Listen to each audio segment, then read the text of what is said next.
Only in your dreams you'll know the world we should have saved. For the prairie without buffalo is the ocean without waves.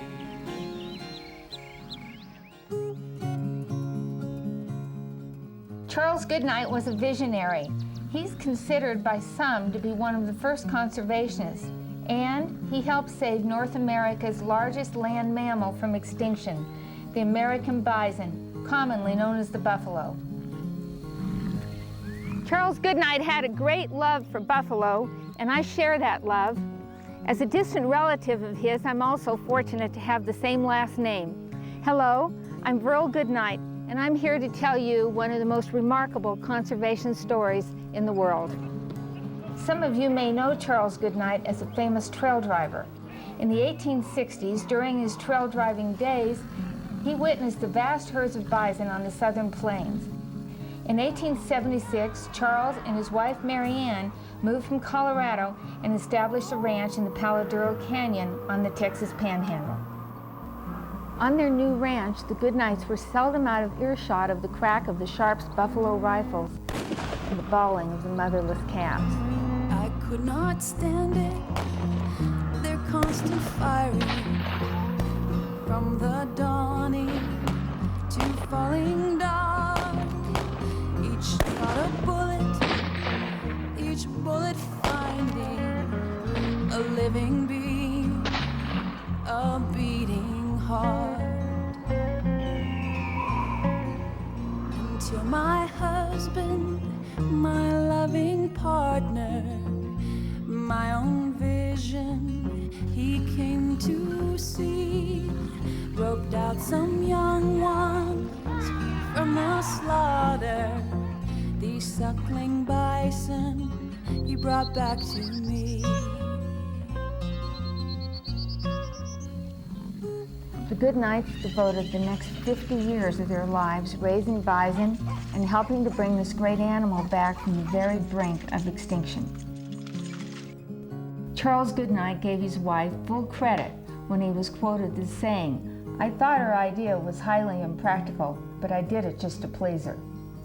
This remarkable story and the strength and determination of Mary Ann Goodnight was my inspiration for Back from the Brink. Since 1970, I've sculpted animals and Western women. I work from life rather than photography to ensure accuracy. A rancher in Idaho offered me an orphaned buffalo calf, and my husband, Roger, and I flew little Charlie home in our airplane when he was just 7 days old. I used Charlie as a model for both calves in the sculpture. I like to focus on the strength of the human race rather than weaknesses. Even though it was man that killed off almost every last bison, it was also man that saved them. In this case, it was a woman, Mary Ann Goodnight. After Charles's death in 1929, his herd of 250 roamed wild in the Palo Duro Canyon. The state of Texas rounded up the last of Goodnight's herd in 1998, and they're now managed at Caprock State Park. The Goodnight's dream of a buffalo preserve was finally realized. J. Evetts Haley, Charles Goodnight's biographer, wrote, "From the late 1850s until he died 70 years later, Goodnight knew and lived with the buffalo. I doubt if any man, red or white, has so loved the breed or known them better." End of quote. Thanks to the vision of the Goodnights and a handful of others, we still have a world with this magnificent animal.